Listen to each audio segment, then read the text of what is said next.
Cuffs are off, man. Hey everybody, Adam Rank here. What's up, friends? Daniel Dopp here from the Fantasy Focused Football Podcast over on ESPN. It's Fabs here, Michael Fabiano from Sports Illustrated. You know who you can trust if you've got some questions about your fantasy squad? Want to check out a cool show on YouTube that'll help you get ready for the fantasy football season? Check out the Get Right Fantasy Network. Check out the Get Right Fantasy Network. If you are not subscribed, what are you waiting for? You want to lose your league? Head on over to YouTube. Check out the Get Right Fantasy Network because they're doing everything they can to make you a better fantasy player. You got to get right with the Get Right Fantasy Network. So go and roll your sleeves up. Yeah, go and roll your sleeves up. And I'm getting down cause I roll my sleeves up. And I'm getting right cause I roll my sleeves up. And I'm getting down cause I roll my sleeves up. And I'm getting right cause I get. What up? What up? What up, world? What's going on? Welcome to the Get Right Fantasy Network with me, Mike Herrick, and my good pal over here, Kendall. What's going on, brother? How you doing? Hey, we suited up for this. It's gonna be a banger tonight, man. I want to see some spicy mocks. We got some movement in the NFL. Some leagues have already started drafting. Some slow clock redraft has already started going. I know the scheduling's getting there. The last minute tweaks are getting there. So I've been dialed in, and I was on vacation for a little while, and I think everyone here kind of knows that for a little while. I was not fully MIA. Still got a few paragraphs in there for all the fantastic community members, but I haven't been on the mic actually doing live commentary in a minute. I miss it.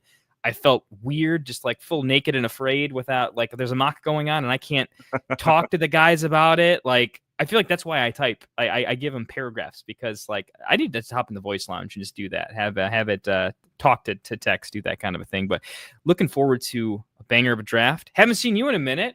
Looking forward to talking some ball with you as well. I know, this is going to be fun. I got to talk with Evan last week, and now I get Kendall back.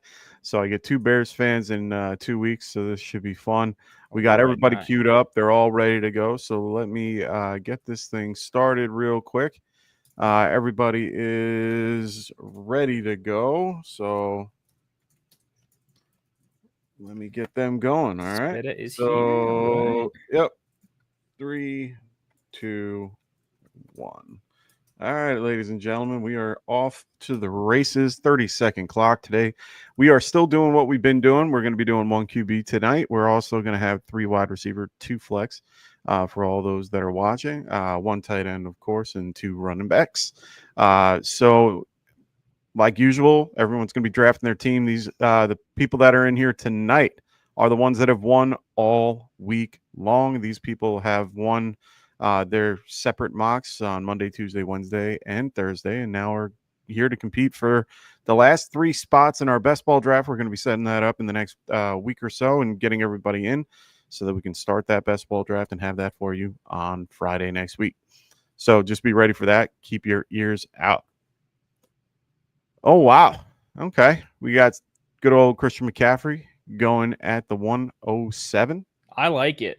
I like it quite a bit. I mean, right now, honestly, it's in this particular format with 3 wide receivers. I do think you need to prioritize and make sure you get 4 very good wide receivers. Having 3 guys that can be injured plus bye weeks, it's a long stretch of stuff. So you want to be wide receiver heavy. But I don't know. In my opinion, CMC, when and if healthy, is still my number 1 player in fantasy. I'm only downgrading him due to a little bit of risk rating, and I have him still in that block of 3 running backs up top. Mm-hmm. But occasionally I'll go just under CeeDee Lamb. But I do have him above Jefferson with that injury right now. It does feel like if you're in a competitive league, you need to go for first. If you're in the mid to later section, you're a tier down. This is a way to catch up by embracing risk. So I'm about it. Nice. No, I love it. We got Perk in the house, good old Raven in the house, looking to scout his competition for next Friday. He is already in. We got Cody going, can't believe Kyle Pitts is still available. Yeah, hey, Kyle Pitts, we'll have to get to that. I don't think he's a terrible pick right now. Maybe it's a trap, but when the news on Mooney is sometime this season, that feels like a pup. That feels like Mooney could miss more extensive time than we think on a recovery, and that kind of slots him into a pretty hefty role.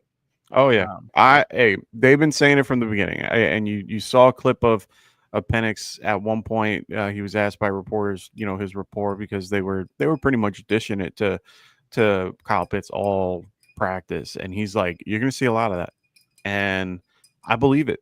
I actually believe it. I think it's something that people are sleeping on a little bit. I have no problem taking it as my second QB or my second tight end, so that I know that I am set. Or wait, did I say tight end or QB? It doesn't matter. I've had a few drinks. Well, we talked about Penix. Hey, I'll drink to that. He's a good number 2. What am I tonight? I'm on the Kona Big Wave. I just I don't normally drink it. I have other things that I normally drink, but yeah. Oh, and I completely agree right here with Perk. Real quick, I am a huge fan of Drake London this year, wide receiver 1. I draft him pretty much anywhere. I'm getting in there on Drake London for sure. Drake London is like almost my like right after like Genty. He's kind of like my. I don't let him fall past the 2-2 or the 2-3, but even like the 2-2, I'm pretty aggro. Wow, I have not seen any rumors about Kyle Pitts to Carolina. That would be interesting. I don't think it happens, but that would be interesting. I do think that they like Javion Sanders, so I don't think that that's happening. I know that makes a lot of sense at all. No, I mean Tommy Tremble. I know that he should be on IR this year. I think he's not going to be playing at all. But he keeps. I think he re-aggravated something. I could be wrong. I got to relook at it. But either way, the whole point is I don't think they're going to do that. I don't think it's a waste in a way. I think more of a dynasty question too. Honestly, like for redraft, we're not going to react to that. It's just it's just not a thing that really should happen. There are other things that we can definitely react about. Yeah, like the Thielen thing. I think the Thielen trade gets done. I do too. That gets done. He's actually risen up my board a little bit because of that, but we can get to that when we get there. Well, I want to ask about that actually. So, in my right now that room is a little crowded, and if they get rid of Adam Thielen, okay, that kind of opens things up. If it were to happen, do you feel like, or actually, this might be a better question.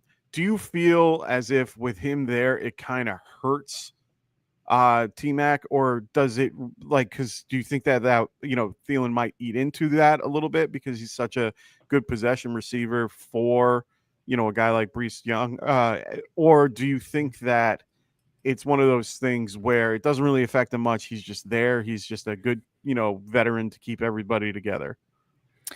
I think for the most part, it's pretty neutral.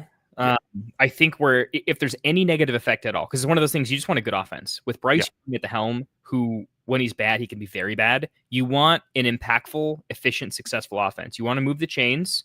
You need more first downs to continue the offense, right? So it's one of those. Even if he saps targets, he's actually going to get more because the drives go longer, etc. Where I think it would hurt with him, if anything, is red zone. Thielen is still a very savvy red zone. Oh yeah, great route runner. Really just understands how to be NFL open especially with a quarterback. I think he knows Bryce is short. He has a sight range issue. Yeah, Thielen he's 35, man. He's going to be able to figure that out, and I do think it will probably lead to more touchdowns for T-Mac. But touchdowns not the stickiest stat, so not something to overreact to. Okay. Yeah, I mean, it's a very interesting thing. I think if he leaves, I think it only really affects the bottom of the roster. Guys like Jalen Coker or Leggett, people like that. I think those guys are a little bit, I think that's more vindication that they're okay with it. It's kind of like with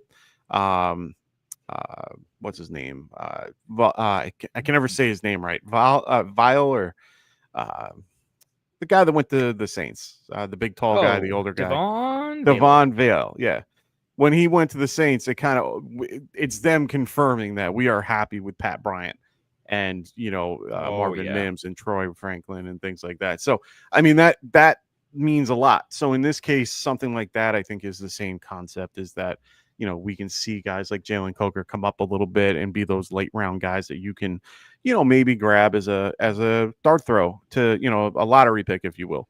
So we'll wait and see how that turns out. There's still a lot of rumors flying around from what I saw on the rumor mill. I heard it's not happening, but I could be wrong. But from what I keep seeing in a couple of big name people, they don't think it's going to happen. I'm getting alerts now. DeAndre Swift just did a big old jump over somebody 2 seconds ago. Rashid Rice just got 6 from Patrick Mahomes, so the starters are playing for the Chiefs right now. So little things are happening. Remember today tomorrow is a big day. Tomorrow's for a lot of people. They're either doing their draft tomorrow, or they're doing it on Sunday, and but there are a lot of games tomorrow, and some are playing their starters, some aren't. So just make sure you guys keep an eye on that on that notifications, not just from me but from everybody, and just make sure you guys are keeping a level head, because a lot of things can change in a minute, as we saw this week. So just be ready. We all saw what happened in Washington currently. We saw the big news with Brian Robinson Jr. getting traded to the San Francisco 49ers. I mean, wow. Ooh, is he going to fall the dock? I'm so glued to this draft right now. I'm absolutely loving it, man. Love Breaking's team getting Marv at the 4-5 feels quite nice. He kind of flip-flopped the Marvin Adams pick, and it helped him get Marv at 4-5 by reaching on Adams. That was really nice. Yeah. I think yeah, dude. I think Perk was talking about Vince being on fire at the turn. I don't think the turn is as strong as it was last year. It's still okay. No, it's definitely different. I like the 8-9. Hampton hasn't fallen to 312 in a minute, and Cook is up to the late third at this point after the contract extension. So Puka, BTJ. I mean, Puka, obviously the Stafford news is a little more positive. Yeah, Vince's team is looking good. Yeah. I like Breaking Ball's team a little bit. I'm really curious to see how Milkman 12's team. He had the 101, had the chase, ran a really nice draft. I think the only time I've seen him draft was the other day. Going true 0 RB though. Going to see how that plays out. What I was talking about was who's he going to fall to. I was thinking the perfect pick for Doc Watson would be if Henderson fell to 412, but Pick said no. I like my wide receivers in 5, 6, 7. Okay. If Pick can get some wide receivers to fall to him, and he can rip off 2 to 3 in a row, I'm liking that start a lot. Kamara at 3-3 is starting to feel better. That's early for Kamara, but I'm starting to think it feels good with who you can get in the 4th. Any build you're finding, or pick? I guess not builds, but picks builds. What's catching your eye right now? I mean, I see what you're saying with Ladd. I'm not a big fan of him being my wide receiver 1. I would prefer him being my wide receiver 2 comparatively. Yeah, I want Garrett Wilson or JSN over. Yeah, I mean, I was listening to Howard Bender this morning. He made a really good point. He's like, last year we drafted Ladd McConkey in like the 9th, 10th round, and he ended up being what he was, which was a top receiver in the top 10. He has to be able to do that again. He has to be. If you're picking him at 2, you're kind of picking him almost at his ceiling, and he can't really go much higher. But then that means he can't go higher. And if you look at his, and Cooper made a really good point, is if you look at his stat line on for casinos and all that, they only have him at 70. I think it was like 73 or 70 something receptions. That's low. Really? Yeah, that's the whole point. That's low for somebody that I'm gonna take the over on that. Actually, that feels well. low. You can take the over, but my point is that if Vegas is seeing the line in the 70s, that means something here. That means that they don't think he can get to that 80 mark or higher. His line is pretty low, so I don't feel comfortable with taking a guy like that as my number 1 overall. Guys like, Chase, Jefferson, Lamb, Neighbors, Collins, St. Brown, Puka, BTJ, London. That's about my limit for who I think might be your, solid RB1 or wide receiver 1. Everybody else, I don't feel as comfortable. I'll say this though. My thing on Ladd is this is kind of my point. Look, I like the talent on Ladd. I like the quarterback situation. I am the biggest. Like, there's guys I don't like, and Ladd's a guy I like. I just think he's slightly overdrafted. But where he's going, it's only because the first 3 rounds are so, like, every pick matters. Mm-hmm. Like, I was just saying, hey, I would personally rather take Garrett Wilson or JSN. So we're talking about, like, within 5 picks, 2 players. I don't think most people are going to say, hey, well, you should be taking Mike Evans, Devontae Adams above Ladd, right? So, yeah, but I feel more comfortable with JSN as my 3rd wide receiver than I do with McConkey as my 1st. Yeah, I'm saying in my scoring, I am not dinging anyone points for Ladd essentially. Oh no, return. It's like it's a little bit early, but it's not crazy. It's like it's 2 to 3 picks early for me, and so I'm not going to ding anybody for that. It's a personal call, and I think as long as we're within the margin of error of like personal calls, I think it's a fine pick. It's just not my personal favorite, but I think if I'm stepping back, being objective, it's it's perfectly fine. I love everything else he's doing, right? Yeah, I mean, that's my whole thing is I don't knock people for certain little tiny things like I just said with McConkey and stuff. I'm not going to knock you for it. I get the build that you're trying to do, and it makes sense.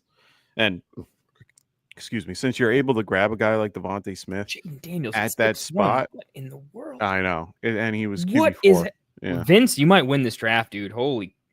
And he got Pollard at 5. Vince is absolutely cooking right now. Remember, that's what Kendall said. Dude, bro, I remember. I we all with Kirk here. Oh my god. Yeah, honestly right now.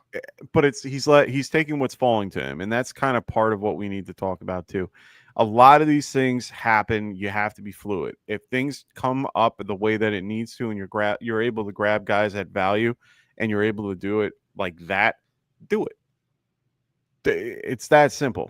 We got Rasta. What's up, brother? Dude, how you doing, Rasta? Great to have you here, my brother. Rasta, give us some takes, man. Whose draft are you loving? Give us at least 2 that you love. And it feels like stealing right now that Burrow's in the 6th round. But I get it. Interesting because Bubba and Mason are only at 1 RB through 6. I was kind of curious to see what they like. The Jones Warren going is kind of a tier break for me. Potentially, okay, Pacheco, he is definitely in that list too. Yeah, we'll see what Mason can do the next couple of rounds. This is a real interesting draft, and I like how people are trying different things out. And Hurts was still on the board at 6'10". Oh my goodness! Amen. I'm not a big and he went to good old pick Homer. Little Homer. Well, he's got the stack with Devonta Smith now too. Oh my god! Yeah, no, that honestly, he's freaking out right now. He's absolutely losing his mind. Oh yeah, I bet. And honestly, man, that's rare to get that stack in general. And I don't give people points for stacks or anything like that. But if I see something that you worked your ass off to get, believe you me, I give you some credit. When I see the guys that do, that have Lamb that grab Dak in like the 12th round or 13th round, I'm like, I'll give you a point there. Yeah. I mean, there's like some stacks that have value. I think some stacks are better than other stacks. What's your favorite? What's your favorite stack to have? Like if you're able to get it, which I know not every time you can, but if you're able to get it, what's one of your favorite stacks to have? I'll just give you a couple that I like because I don't really have them ranked in order because there's so much. No. I'm not talking about. There's no rhyme or reason. I'm Purdy with either Slick Rick or specifically, it's normally Purdy with Kittle. Yeah. I like that one a lot. Specifically the Hurts Devonta Smith, not AJ Brown, Hurts Devonta Smith stack. If their defense gets injured or something like that, I actually think Devonta Smith stands to gain more from a PPR perspective. And it's the perfect stack because if Devonta Smith in the passing game doesn't improve because their defense is lethal, it's fine because then you just have the rushing upside and rushing touchdowns of Hurts if the passing upside's there. So it's like it's all the upside of a stack with almost none of the downside because the quarterback plays differently.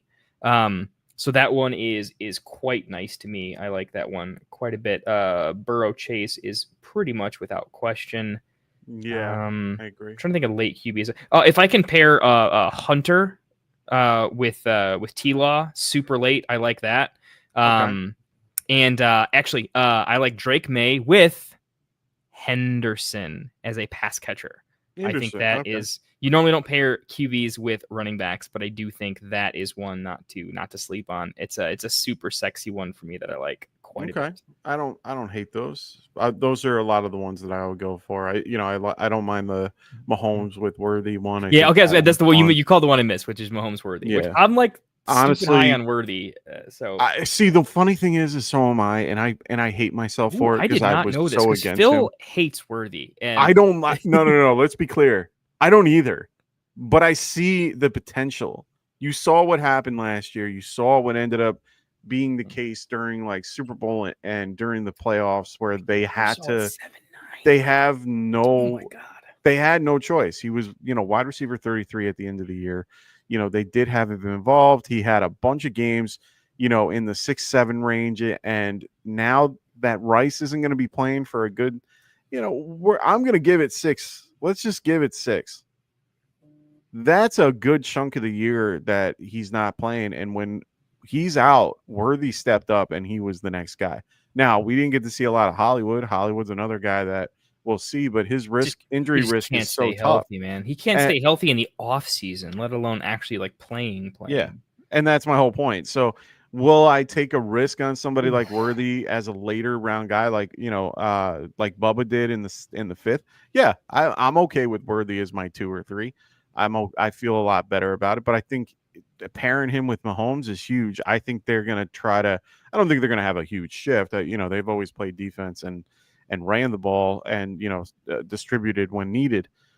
But honestly, it's not a bad stack. I like the Burrow one too. Vince, you were cooking. You were actual cooking, my friend. Oh my God. I do like the Jackson with Mark Andrews. I like that one. You like stacking Lamar? Because I Lamar hard. Is my like it's I really I intentionally don't stack. I try Lamar. Not to stack Lamar because I don't like Flowers. I'm not a fan of him in any way, shape, or form. He's somebody that I tend to not draft at all. Like I have no shares of him in any league of that I play in. The other one I like is Adams and Stafford. If I can get Stafford as like a really, really late round guy as a QB2, I like that. He's going undrafted currently, so you can have him. Well, that's my whole point.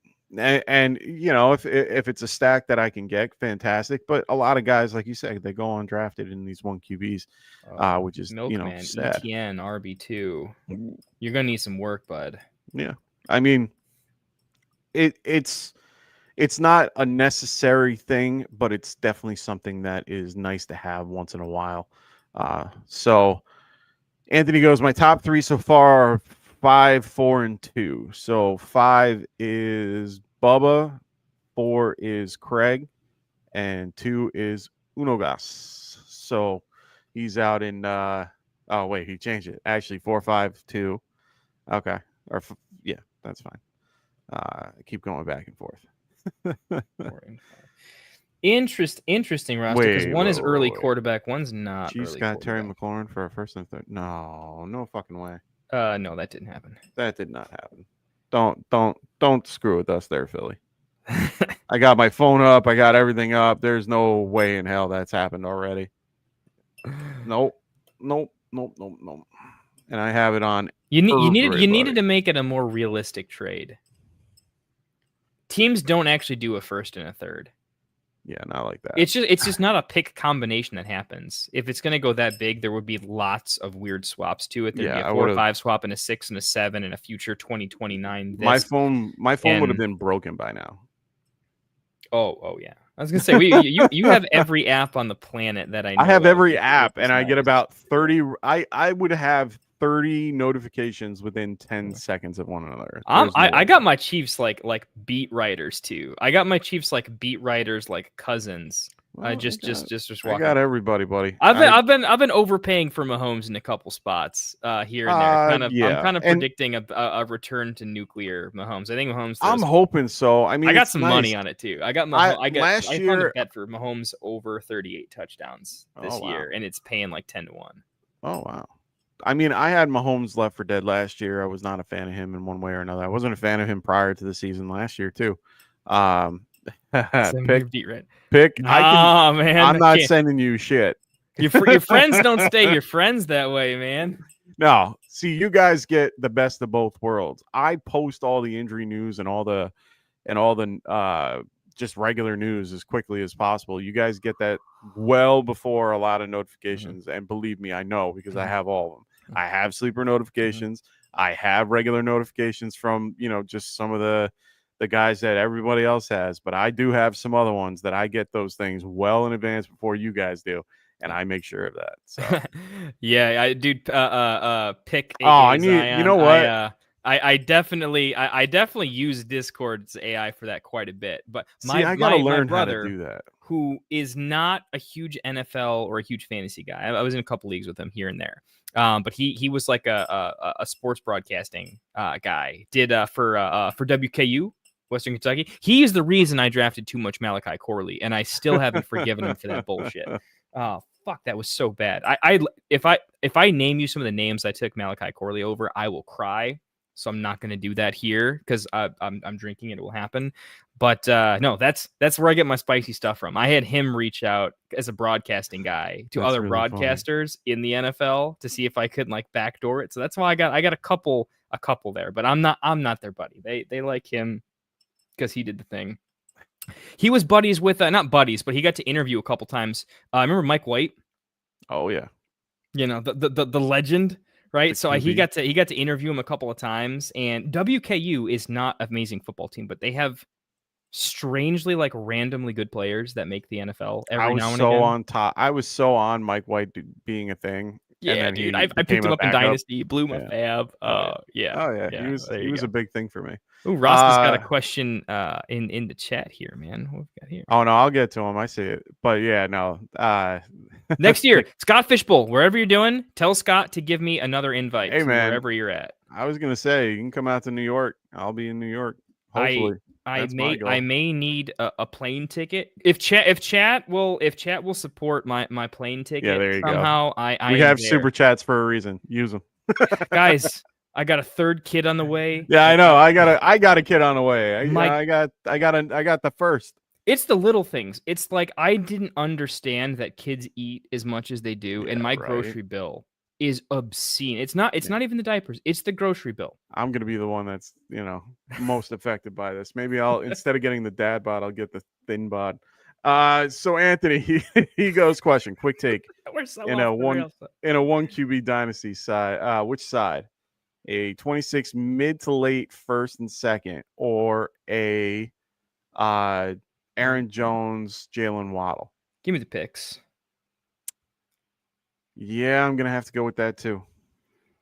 I'm not a big fan of either or, but if you can get the picks, get the picks. I just again, that's if I give my objective opinion on that, though, I still think it's the picks. It's such a build question though, because if you're doing that now, right? It's a preseason trade, right? So you're saying, hey, I want to give up Aaron Jones and Jalen Waddle for 2 other picks. Yeah. What's happening here is if you still own your first and second and third, you're basically punting this year for next year. So your entire season becomes all about selling. You're a stockbroker. You're not really a fantasy player, which I love that. It's one of my favorite things to do. Once you're in like 5+ dynasty leagues, it's fun to have at least one full rebuild because you get to play a different game than your other games. Yeah. And I absolutely love it. So in this case, if you're doing that, you're already, and I know Rasta too. Rasta turns down fair trades all the time because like, dude, I just want to play this year. I mean, hit me up in week 14 if I suck. Exactly. But until then, let's ball out. If you're doing this preseason or early, you're manipulating your first and second, and manipulating your first and second is objectively more valuable than this entire trade. If you can take your pick from like the 105, 106 to the 101, 102, how much do people trade up from the 105 to the 101, 102? An extra first and maybe a second like you're getting. So that's the secret sauce here is what's happening behind the trade. But I'll shut up. I talk dynasty trade way too much. So I feel bad. Breaking is not thrilled at the moment. He made a very wrong pick with his Bo Nix pick. That was not his pick. He glitched as per the chat. It's okay. Don't stress.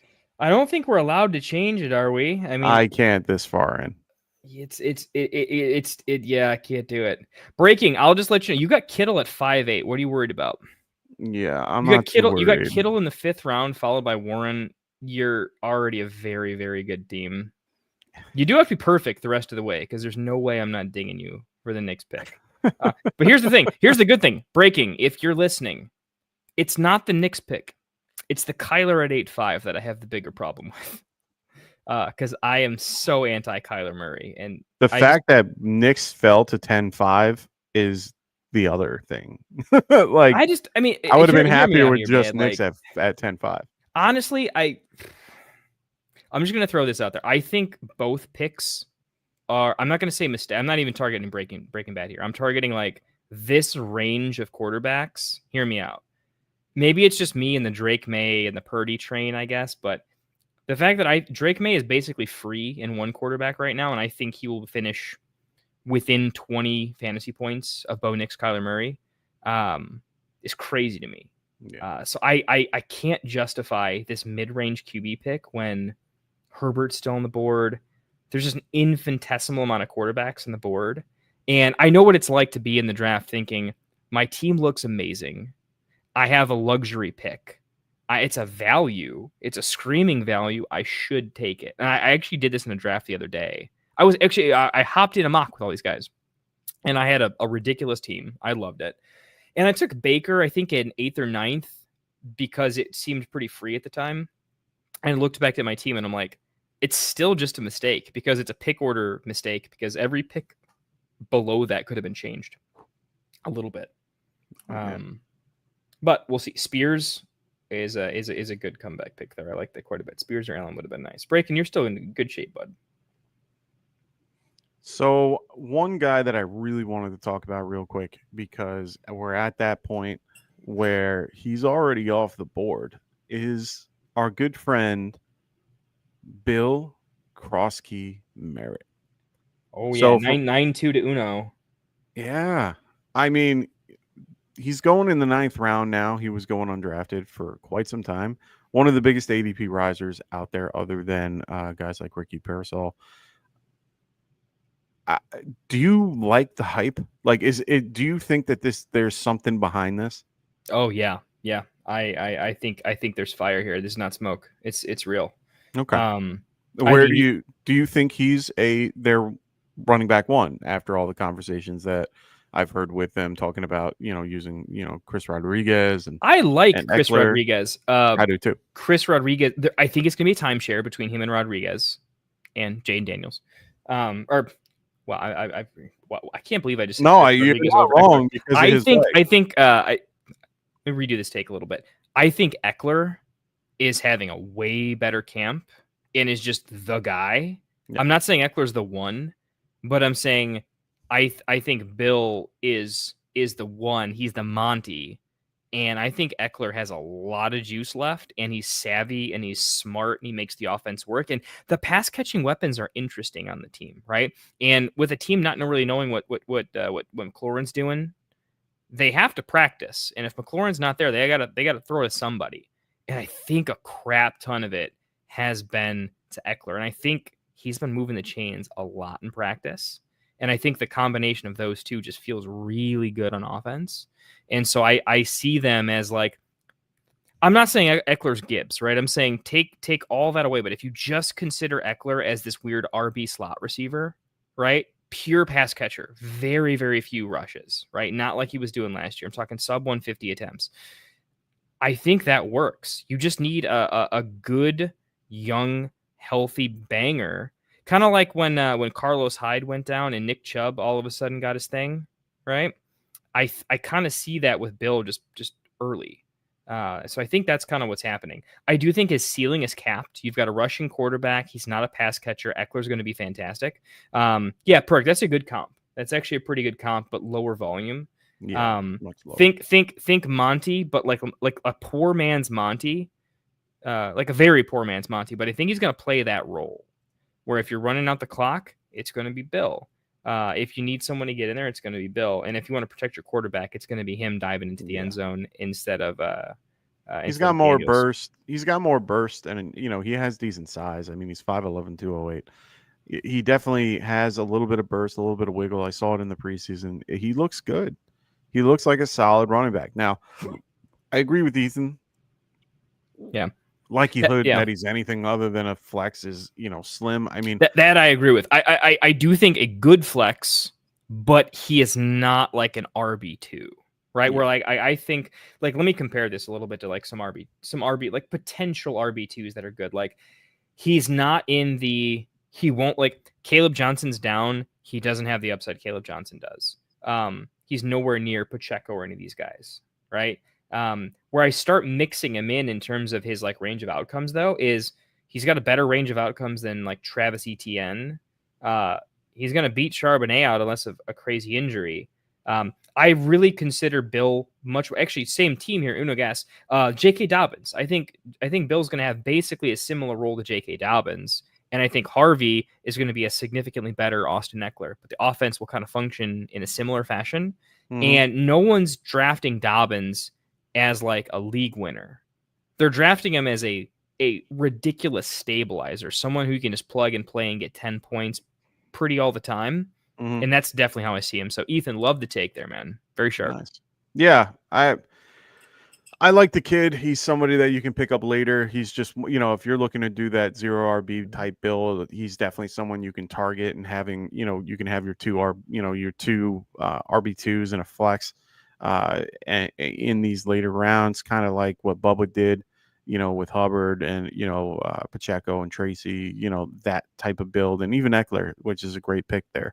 So right now, I really just, I'm loving these teams. Everyone's doing such a good job. I can't wait to relook at this during the weekend. Ethan goes, I'll continue to play devil's advocate. Bill's breakaway touchdown was a defensive lapse, and he didn't have any speed. The rest of the film from that game wasn't even fantastic. I think Debo is involved. So, yeah, Debo's another part of it. Honestly, he's probably third man in the touches, and runs and all that. So, yes, he is a very, like Kendall said, a low-volume guy. We'll have to wait and see how that turns out. But I do think they got rid of Brian Robinson Jr., who they were pretty high on last year for a reason. They definitely like their running back group, and they're going to, move on with what they have. So it's going to be an interesting season. I think the one person this affects the most, this trade, is Isaac Garendo, who just went off the board to Vic, or Vince. I mean, how are you feeling about this San Francisco backfield currently? General take, it doesn't affect CMC at all. I think it does affect Garendo quite a bit. Only because I don't know how the team evaluates the talent and role. Like, if I'm being honest, I think Garendo is a better role player than Brian Robinson, but Brian Robinson is a better all-around back. Right? So, like, that's tricky. I don't know how the team plans to utilize them in the offense. They seem like they are cogs in a machine they're creating. But I don't want to over-speculate. I think my biggest take is anyone who's over-speculating on the role of Garendo with B-Rob, I just think no one's plugged in enough to know what Shanahan wants to do with it, right? No one really knows all the motivations and how they see it, right? So we're just theory crafting here, and I think the best thing to do is take a calm approach with it, and I still love CMC. I do think like in Dynasty, like I think it lowers Garendo quite a bit. In redraft, I think it makes Garendo, you can still take him. I'm not going to hit Vince here or anything, but I do think it means, look, there are better picks. I'm just going to throw that out there because you just don't know. And Garendo can't stay healthy. And I think this trade was pretty clearly because it was a good value trade, but it was also because Garendo can't stay healthy, and you need a guy there. And Jordan James is a rookie who also can't stay healthy. And right? It's just like they're trying to win a Super Bowl this year. They think they're good enough. They think a healthy CMC is a league destroyer, an NFL league destroyer, right? And you've got one of the best, if not the best, tight end in the NFL. Like, Kittle's that good. You've got the best running back in the NFL. I do think CMC's that good. You have an underrated quarterback. I'll say that forever because he's coachable. He's got good feet in the pocket. He makes mostly good decisions unless he's forced into something crazy. You have a pretty all-around good team. And I think they're planning on going deep. So I don't know how they're going to utilize everything. But in general, I just think it kind of, it lowers B-Rob's ceiling a lot. I don't think he's going too high personally, like way too high. And I think Garendo, there's just other better picks because Garendo becomes a pure upside where I thought Garendo actually had some like flex value, like here and there if you had to, especially in plus matchups where he might get some fourth quarter run, and that's kind of gone. Yeah. So yeah, I'm not touching him at all. I wasn't a fan of him in general. I his injury history, it scares me a little bit. Couldn't stay healthy last year. I'm fine with Brian Robinson Jr. behind CMC. I think if anything, even if you think that it's going to affect CMC, I don't think it affects him much. If anything, it's a 65-35 split, and at the end of the day, I think it helps CMC more than it hurts. We had this conversation the other day about Joe Mixon. Same concept, older back, needing some, reps taken away. That's what needs to kind of happen. They need to kind of pull him back a bit, even though he is a very, very, very good back. Senior Herbert in 15. Oh God, Mason pulling the good old. Sorry, I like that pick. That's funny. The Efton Chisholm. Yeah, the Chisholm one. I like that one. So let's go to Cody. Cody goes, Mike is a Giants fan. How long until Scatterboo takes majority of the backfield touches, if at all? I don't think he takes it at all. He's not good in pass pro. I know he's a rookie. They learned that. It takes time. He's not ready for that. They're still easing him in. You could, if anyone watched the game yesterday, which was a fun game to watch, especially for the first two quarters. No, yes, you enjoy that for a little bit. I did enjoy it. I turned it off after. I turned it off after the dart went down and decided to not slide, and then all that. But I actually stayed long enough to see Jalen Hyatt get his touchdown, which made me happy because I want him to do well. But honestly, even in that drive when they were using him, it was very just he's a plotter. He's a guy that's going to get 2-3 yards at a clip. It's not that, he wasn't anything sexy in that game. And he's still trying to ramp himself up because he's been hurt for the last 3-4 weeks. So I don't see it. I don't see it yet. I understand why he's there. If he eats into it at all, it's going to be a 60-40 and it's, he'll be used in short line and goal line. I think Tracy's the better back. I think that they like him a little bit more and they want to get him more involved. I'm just not really sold on Scatterboo yet. And I think he's going way too high. I mean, here he's going in the 9th round. I just don't think that is, I just don't see. I don't see what others are seeing. Yeah, I'll add my 2 cents here. There's a big challenge when you're one of the slowest running backs in the class. Yeah, that was the other thing. Injured. Yeah. No, you're injured too, right? So like one of the things I had to take more into account was the Spears. I had to move Tajay Spears down my rankings because an ankle injury when you rely on your shiftiness, kind of a problem, right? Kind of could linger. My challenge is Scatterboo isn't healthy. And I'm not saying he can't stay healthy, but he's not healthy. And he's a guy that is not physically gifted in the same way. He needs to be at 100% in order to be effective, because if he loses a little bit, he's not an NFL player. He's just not fast enough to do anything meaningful. So, I mean, that's a challenge. He's a guy that needed a training camp. He needed to be a coach's favorite. He needed to earn a bigger role on the team, and that's just not there. So, if anything, I think I'm not saying a lost season already for Scatterboo, but I'm seeing how and when does he get involved? If it's not because the Giants are a tire fire, and I don't see that happening. I think the quarterbacks are looking too good. The D-line is too really good. Like, I don't see you as like a massively winning team, but do I see you as like the Pittsburgh Steelers have been like somehow? I was just gonna say, yeah, you know what I mean. Like you could be those guys. I want 800 this year. I'm loving what I see in the preseason. It's preseason, I get it, but I'm excited. I loved what I got to see this year in the preseason in general. I got to see what Russ can do. I got to see, what Dart can do, even with some lower class wide receivers in there.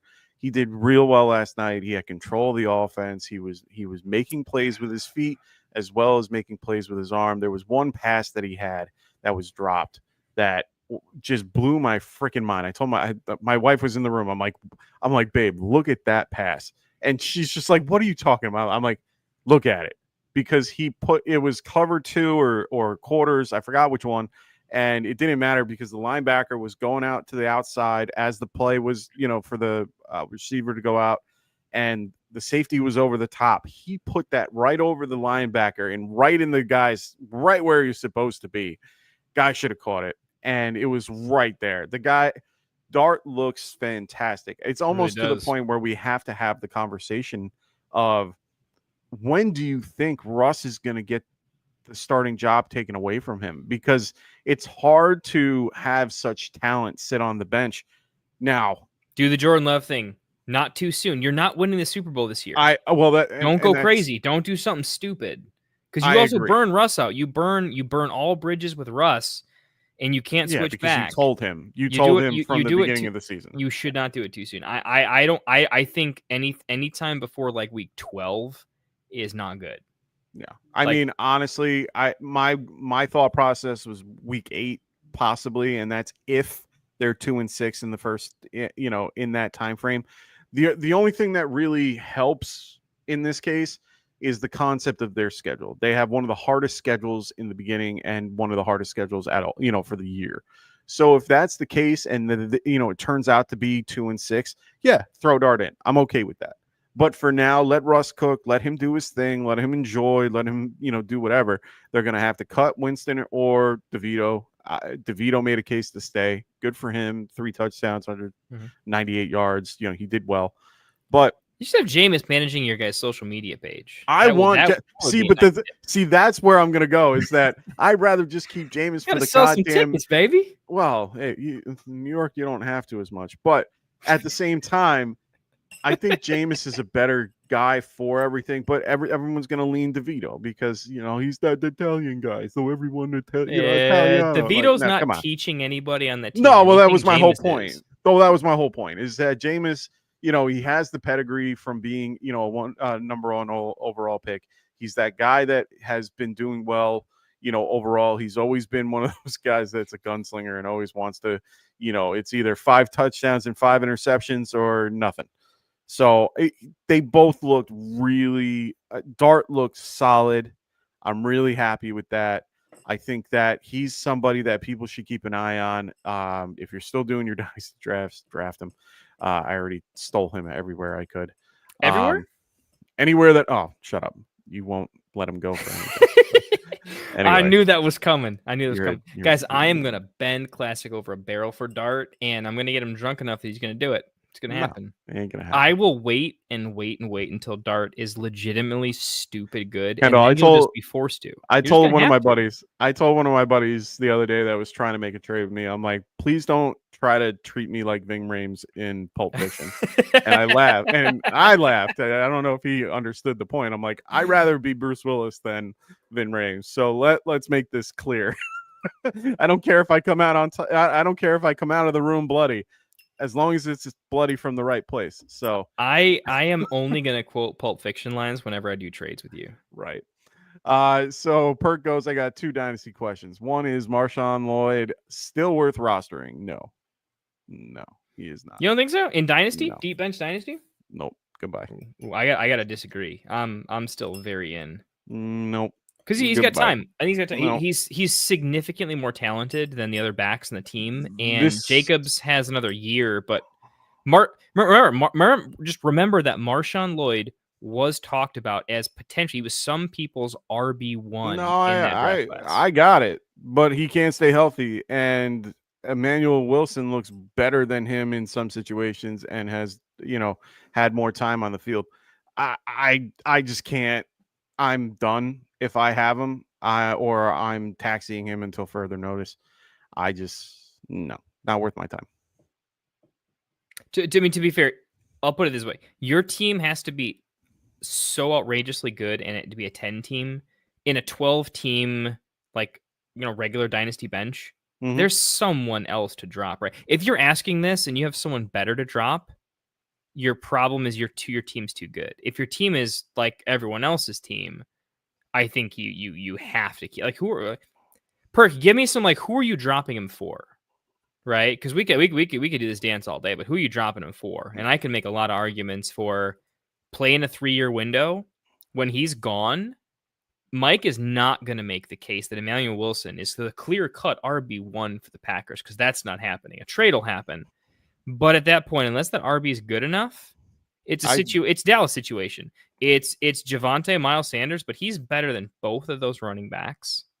Not right now, but I think when healthy, he's better than both those running backs at this point in his career. I think currently right now, Emmanuel Wilson is the number 2 for the Packers. I don't think you've seen healthy Marshawn Lloyd play, though. Watch college tape. Watch some college tape on him. He was nice. Until but that's the whole point. Last year, he had opportunity to be on the field, and he didn't. You don't take advantage of that scenario. People aren't going to know who you are, and no one's going to ever want you on your team. I am somebody that believes in the concept of the eye test, and as much as I care about college, which I do, but there are some scenarios that college don't mean shit to me until you're on the field. In the NFL, it's a lot faster. It's a lot different. He did nothing to show me anything last year. He got hurt. He was hurt most of the season. Emmanuel Wilson got most of the touches when, Jacobs got hurt or, was mending something. So for now, for Dynasty, okay, you want to keep him on taxi, fine. I'm fine with that, but let him be someone else's headache, in my opinion. Yeah. Also, we're talking about possibly dropping someone. Of all the topics we could talk about, Perk, we got to find a more interesting one than Marshawn Lloyd. Yeah. Well, then Jordan Watkins, he said he thinks he's just buried in San Francisco's defense. He also doesn't like high ankle sprains. I haven't seen enough to know, so I'm not really a big. I'm totally not there. Honestly, I'm not even there on either player. I get finding little edges, and I totally get it, but I think you need to get in about 10 more dynasty leagues so that this is a problem you never have to worry about because it's just too small. I think given the situation, it's just not worth your time to worry about it too much. Don't go crazy. No matter what happens, new news and new situations that we can't predict will come out that will change it all in unpredictable ways, and they are not good enough in both cases to even be worth a lot of mental energy, man. Yeah, for sure. So pick goes, so Dart looks good, so Giants go 6-11. Then no. Yeah. I mean that would be great. 8-9 would be better, but yeah, 6-9 I'm okay with. As long as we're not doing what we did last year, I'll be happy. Perk goes, I sold Dart and Kyle Williams for Dak in Dynasty for the CD stack. But it stung a little because I do believe Dart is going to be great. I agree. I tried trading for him, even with Kendall and a few other people. Tried all season long in any place that I could. And, thankfully, for those people, they were very happy that they didn't trade him. But I was sad. But so you're saying of all the people you trade with, I'm the only smart one. There were two others. I agree. There were two others. That is the most objectively true statement we've heard all night, for sure. As I am smarter than everyone you're trading with, but that's not it's not their fault. Perk goes, I think one of my league mates is going to drop Ray Davis, and I want to drop Fab on Davis. I would take Ray Davis over. I would be whole dumping. Conversation. I would dump my whole Fab for Ray Davis. Yes, sir. Give me some Ray Davis. If you have 100, 100, 200, 200. Do it. Yeah. Do it. I tell you. I'm in there. That's like a legit. If an injury happens, oh my God. No, Ray is clear. If we had to do a whole show on handcuffs of like who are the best 5 and the worst 5, Lloyd is one of the lower 5. Ray is one of the top 5. Yeah, he's up there. I'm not saying he's a leader or anything, but it's the Bills' offense, man. No, yeah, Bills' offense, run heavy. They want to. They continue to do that. I know you're behind Josh Allen, but at the end of the day, we got to do Dynasty another day, man. I'm into this. I'm into this redraft here, man. We're in the we keep talking. redraft. Competitive redraft is the Texas Hold'em of fantasy football. This is where you separate the men from the boys. You can accrue all sorts of cumulative value in Dynasty. You can play lots of long-term stuff. Here's the long con. This is my 2 cards against your 2 cards. Let's go. Let's make it happen. Ooh, this is a weird. weird one. Oh wait, I was gonna go to Anthony. So he goes, "There's no way you should drop 100% fab." Okay, 99% of your fab. Well, no. Caveat, Rasta. This is when you get your fab back once week 1 starts. This is preseason fab and it reloads. You have no time left. Yeah, you'll be fine. Most leagues do that, right? There's your off-season fab and your in-season fab. No. Everybody starts new at the end of the season, and then that fab goes into the new season. Ooh. That's how we do it. So a lot of my leagues, there's there's 2 different fabs because it creates more like fab competition. Yeah, no, I understood. I guess I only like it this way because I want to create I just want to see fab dumps for stuff, and if everyone has to wait, the play is to just wait and wait and wait. And so I like a full reload on fab once week 1 happens, and in that case, that's where I'm in. So Ethan goes, I'm on the clock in a 12-team redraft league. I already have Tootin as my running back 4. Would you take Bigsby as my running back 5?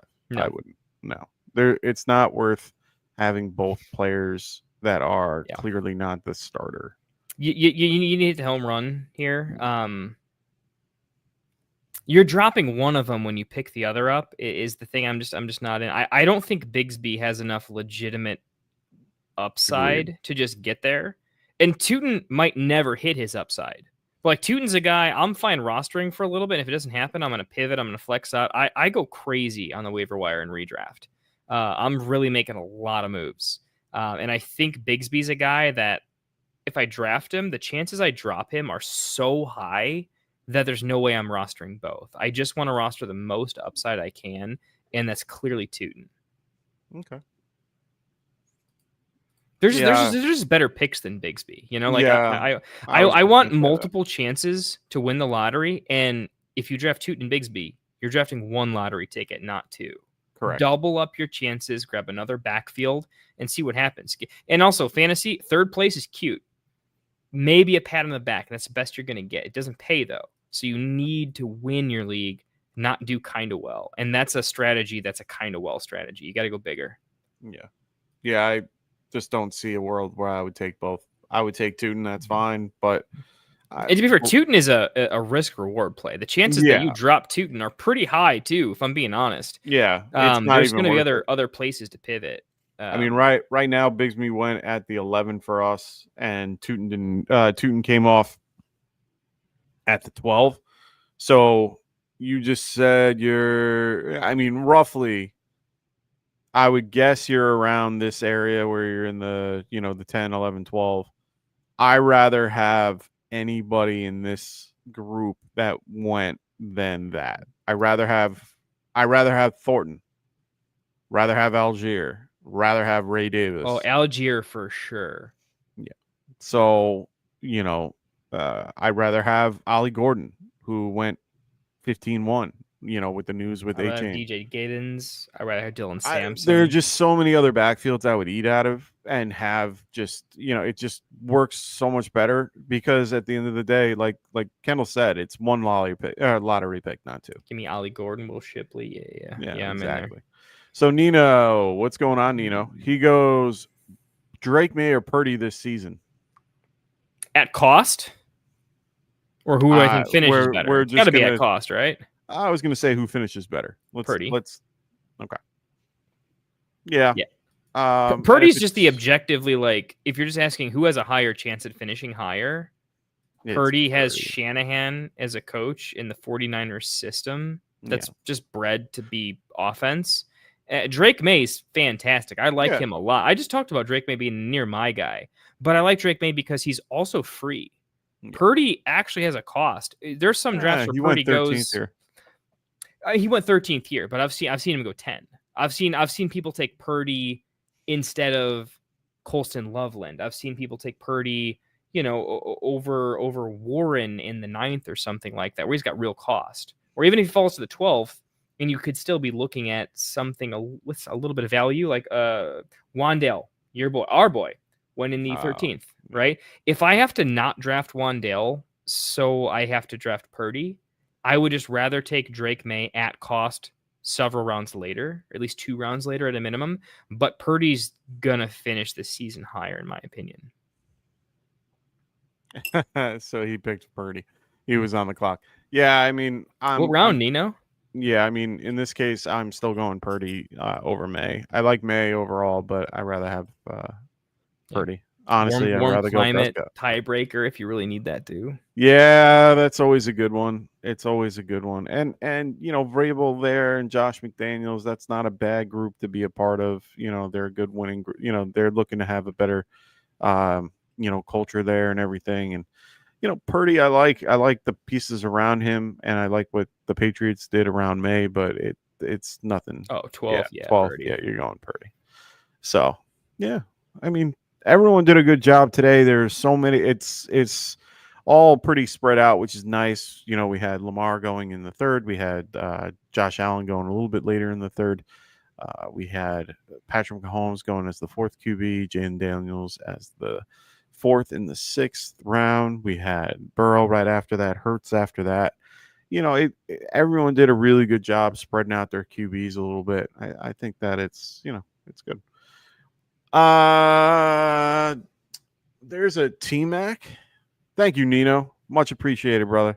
Hey. Appreciate that super chat. Dude, Nino, the man.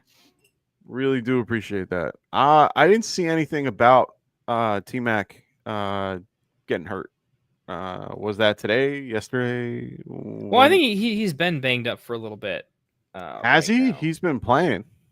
He's been playing, but I mean, I think he's at a questionable tag forever, and he's been missing a lot of practice. He's been missing a lot of practice. So here's my challenge. It is concerning because it's a hamstring. Hamstrings linger. Yeah, that's a problem. It's based on when he got it. When did he get it? The hamstring injury, I think he's had for a little bit. I think is the hamstring new or is it? Yeah, that's what I mean. I don't think it's new. I'm looking right now. I don't think it's because he had something else, and then the hammy might be different, or is it just lingering hammy? I'm looking right now. Current notable wide receivers. Nope, that's rumor mill. Where did you view? No. Do we have an injury update? Oh, so then he must have just did it. It just happened. So the hammy. So he's been questionable, and then he's got the hammy on top of it. Hammy popped this week. They said. Oh, minor. Yeah, that's a problem. Hamstrings and ankle sprains are the two that the worst. Stay with you all season long. Like, I'm not saying I was an NFL athlete, but I played college ball, soccer, and a hamstring. Oh no, lethal. Dude. Absolutely lethal. Like. I've torn every. Oh no, I get it. I remember trying to play through it, and I was a shell of what I was when I was still injured. And until you're fully back, you feel it every time you move. It's a problem. I play softball in a competitive league, and I just ran to first and popped it once. I couldn't walk for like 3 weeks, and I couldn't even sit in my chair. So we got hammy last 4 days, so I guess it's newish. Yeah. And the practice, I mean, he's got. I think that's partially why they're not going to get rid of Thielen. Now that seems pretty unlikely to get rid of Thielen there. No. Nice for Jalen Coker, who I still think. No, I was just going to say Coker is. Yeah, Coker is definitely somebody. I mean, look, we're talking redraft strategy here, right? We're not really. It's not a dynasty show right now, so we're not. Because in dynasty, we're not changing anything, right? You know what I mean? This will drop him a round or two. I mean, he went in the fourth. He'd probably go in the fifth or sixth. So, like at 4-7, are there safer pick or where he didn't go 4-7? I mean, you're pulling if you're pulling your hammy now, that's not good. Yeah, I mean you're pulling your hammy 2 weeks prior to the season. I mean, so just talking in this draft, right? Like this is a flat tier for me. Like Mike, all these wide receivers. Look at 4-4 through 5-7. I know. I'm taking Harrison. They're all kind of Sutton. nice, right? Yeah. Like if they're all kind of nice, don't you just go with the less risky players since they're all kind of nice? Yeah, that's the whole point. I'm not touching him now, but he'll be out for safe. He'll be out 3 weeks from the season. I still probably take him over Travis Hunter. But I'm taking the rest of because Hunter's a little banged up too. Honestly, I'm not taking Hunter. Like I don't take Hunter anywhere. And just with the injury, like Sutton, such a safer bet. Such a safer bet. Jameson Williams, way safer bet. Devonta Smith, Pickens. Yeah. I'm taking Ibuka. You start to get risky with like Worthy, Flowers. I'm taking Ibuka ahead of him. I'm taking Odunze above him. I would take him above Rome. right? But he's down to that tier though, if that makes sense. So what, Mike, you said about 2 rounds. I guess in my opinion, I'm going 1, but it's really the tier. I'm just dropping him below a tier of wide receivers that I think are flat. Yeah. But hey, Nino, dude, you're helping Mike. Mike's got a bun in the oven over there as well. So this is almost to a couple. This is like 3 or 4 diapers right here. It's not too bad. So let's answer a question here. I can rate a team the best I can. Input on current money league draft. Sure. You got to send it to us though, right? He's not in the draft. Well, no, you can put it in the chat if you can. Yeah. Nino, try to use shorthand. You know what you're doing. Send it, buddy. Send it. Let's go. Yeah, we're gonna be on here for an extra minute or 2, but not too much longer. I still got a little drink to finish. Oh, he sent it in such a good format too. Thank you. And just let us know what. Can you give us format? Yeah, PPR, I was going to say PPR, format. Number of teams. You know the drill. Yeah, it just helps out. We'll wait a second just to get the format before we start giving takes. No, I'm not going to give takes, but I'm going to put it on the screen for people. Yeah. So we got Purdy in there as his QB. We got JT as his 1 and Kyron as his 2. Pollard as his 3. ETN elite as his RB3. 4. Oh man, solid. You got a solid running back group right there, my friend. Jesus, Jamar redraft. Holy shit! Wow, he's got Chase, Sutton, DJ Moore, and Buka, Keenan, and Warren. This is 12 team. Holy shit! You're winning this league. Yeah, I mean, I'm not. Oh, I mean, yeah, of course you got the 101. If you drafted this team right now, it's hard for me not to put you in the top 2. Yeah, that's disgusting. Yeah, I'm gonna have to agree. I mean, this is a pretty wow, good for you.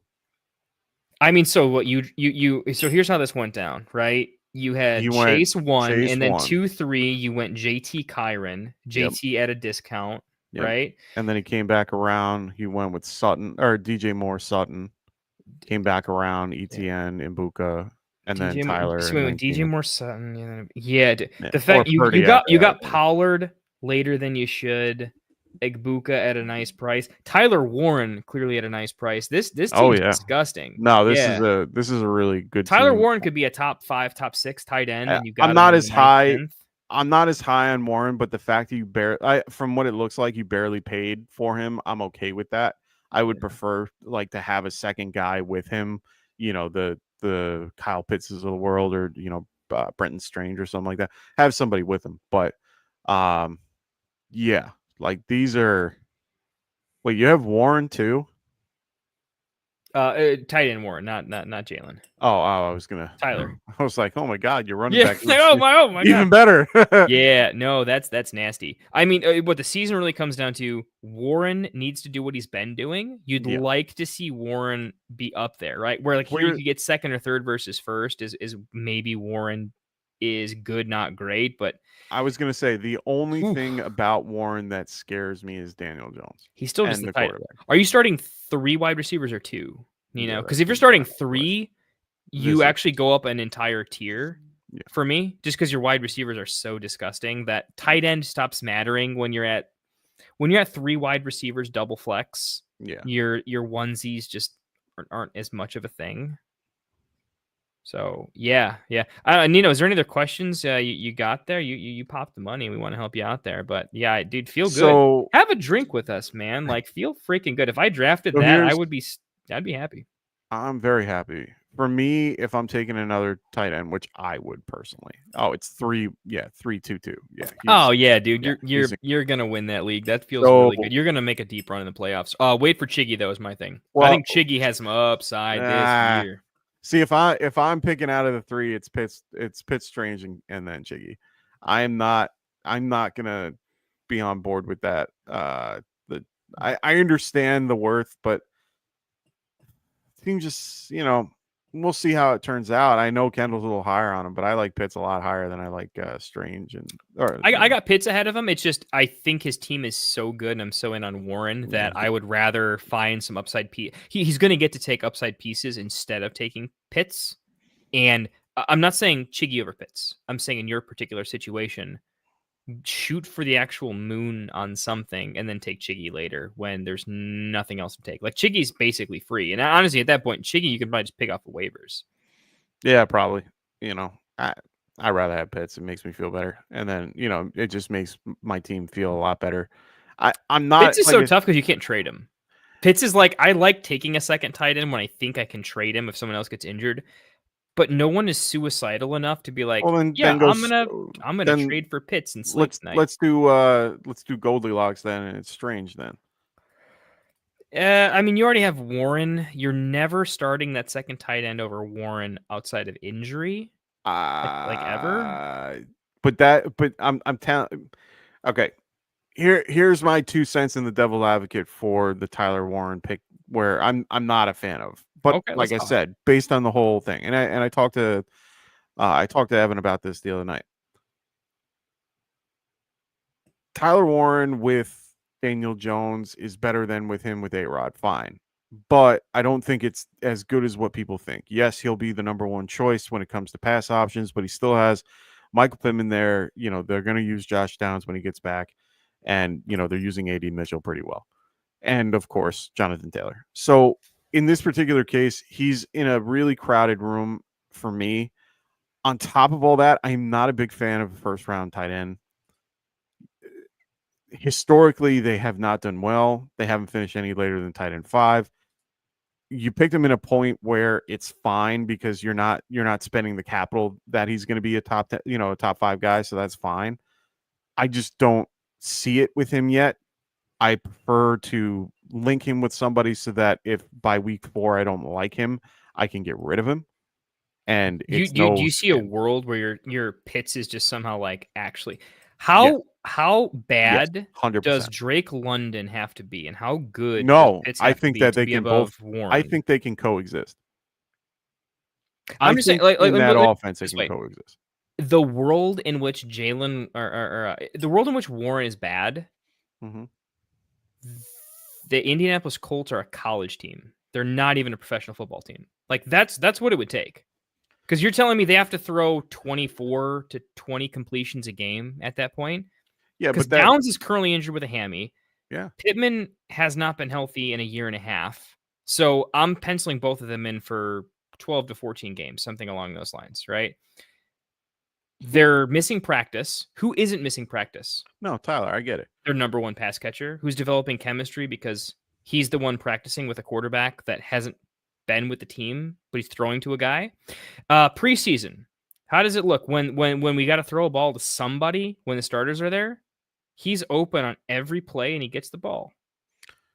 He gets 4 catches in the preseason game, and all of a sudden he's going to catch less than 5 or 6 balls a game. I don't see the world in which he's not like a top 12 tight end.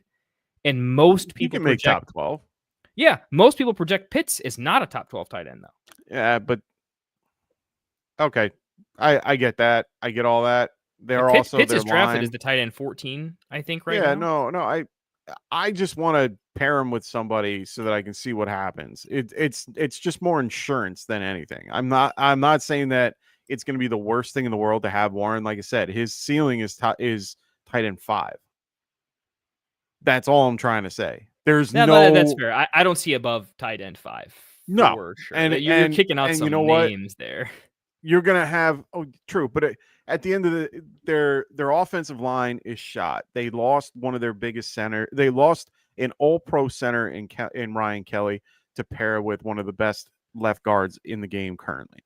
And then you have nobody on the outside, and it's a very tough offensive line. It's actually kind of crazy to think that Daniel Jones went from the Giants to this line. It's gonna be bad, and on top of that, they are gonna hand the ball off a ton.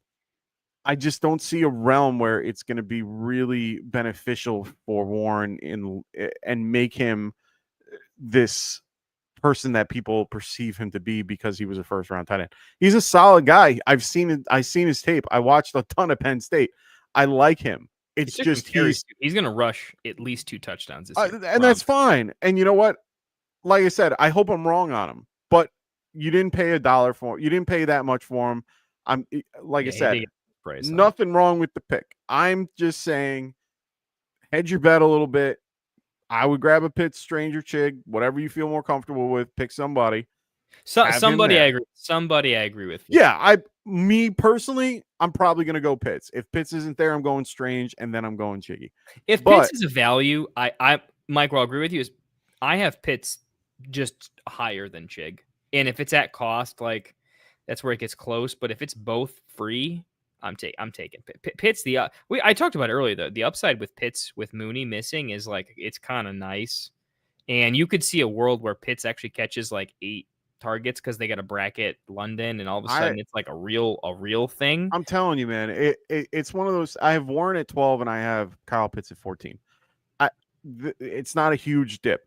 Honestly, I might even take Mason Taylor over Kyle Pitts and all that, just because of their particular scenario. Love him a ton, but at the same time, I'm trying to say, grab another tight end you feel comfortable with Warren, just in case the first 4 weeks you're sitting there and you're like, I don't know.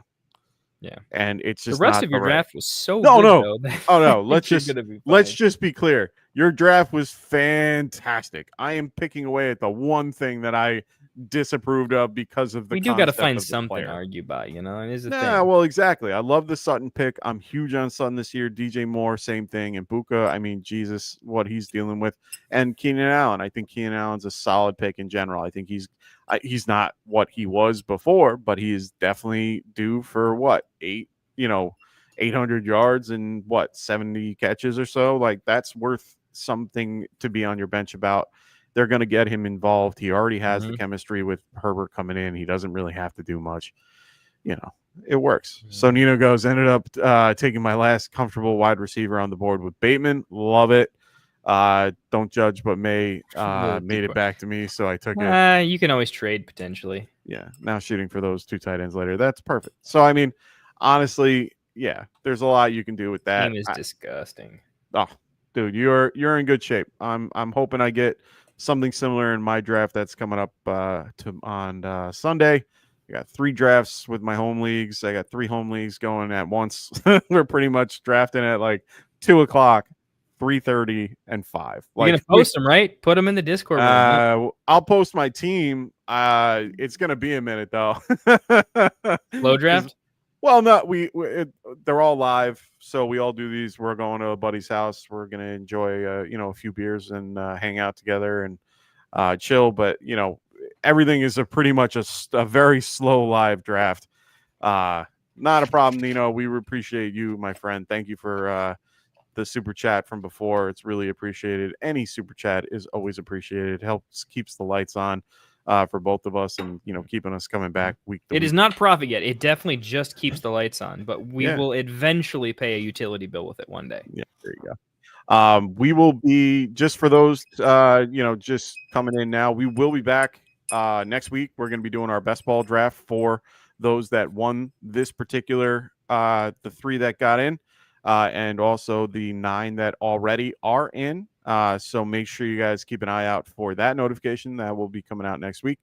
And then after that, we're going to in-season schedules, my friends. It's going to be fun. We're going to have we're going to be changing things up just a smidge, but not in a bad way. I think you guys are going to like what we're going to be putting out there coming up soon. We're still going to have my Sunday show in the morning. We're going to still have Frank on the Monday night. And then we're going to have some other stuff coming up on those Friday shows. I think we're going to do a little something different this year. But it's, like I said, it's going to be worth it. I promise. Mm-hmm. So Nino, it's all good. Our content is also going to be well worth more than $5 at that point too. So we'll grow with you, man. We'll figure it out together, man. So we get what percentage of your winnings in that league? No, I'm only kidding. No, right. We should do that for everybody. We should always be like, this is our tip: 10% of your winnings. I'm only kidding. So yeah, send me a nice bottle if you really kill it. Yeah, right. Yeah. See, together. You know what? I would prefer the bottle. Yeah, I'm good with that. Perk, so we'll catch you later, man. Hopefully you got a nice scout, but Perk, I haven't seen a bad draft from you yet. So, and remember, that's going to be a best ball draft. That's going to be a little bit different. Slightly different format, so we'll see who studied up. Yeah, it's going to be a good one. It's going to be an interesting time. So keep those notifications on. Make sure you guys are liking and subscribing to the show if you haven't already. Make sure you guys, if you haven't already, like and subscribe to Kendall's podcast, the Fantasy Football Tavern. I know content's low right now. We're getting there. I promise. We had a lot of Kendall has been helping. Kendall has put his life blood into this mock draft tournament. So thank you so much, because we wouldn't be able to do this without him. So everyone should be really thanking Kendall. He really did a lot this particular last 3-4 weeks, even doing it on vacation. So thank your wife for us as well. I know it's been a lot and it's been crazy. So honestly, it's, we can't thank you enough for all you've done in a lot of different ways, not just for this, but also for behind the scenes.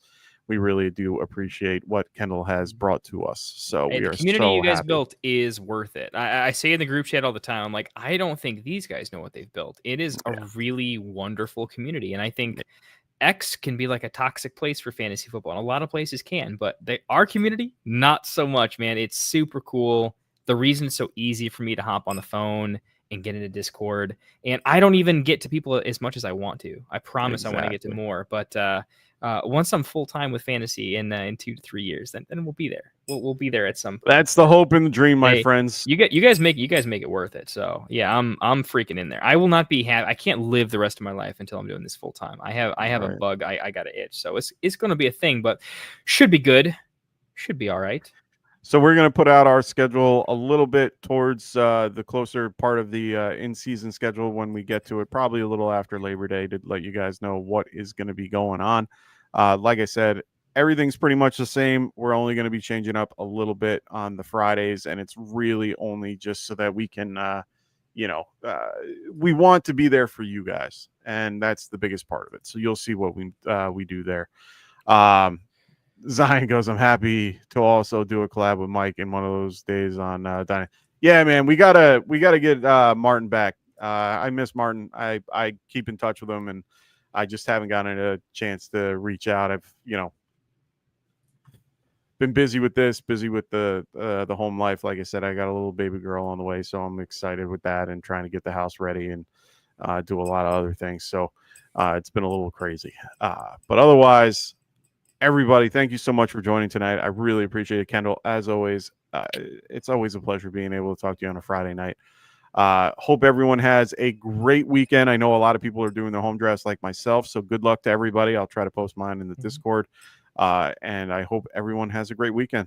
So pray for everybody to not get hurt this week. Everybody keep those players in your prayers. Bears don't look like shit. Let's go. Yay. Let's go. Neither do the Giants. Yay. Dude, me and you are going to have a fucking year. We're so happy, right? We're going to need it because Red Zone is dead because ESPN is bullshit. It's not dead yet. They have a year. They have a year before ESPN destroys it. They're not taking it till next. They can't take it till next year because it's boys. already. We got 1 year. But what they're probably going to do in the middle of it is they're probably going to have to. It's no longer going to be commercial free. Which it just means we're going to be way more hammered during the break. We're going to be able to get up and get a beer instead of having the cheap bubbly flowing. Don't worry, everybody. It's going to be fun. I'm excited. You, I know, are excited. We will see you guys next week. Have fun. Have a great weekend. Be safe. Peace. White fantasy is the play. Marking nothing, but I tune every Friday. Strategies provide.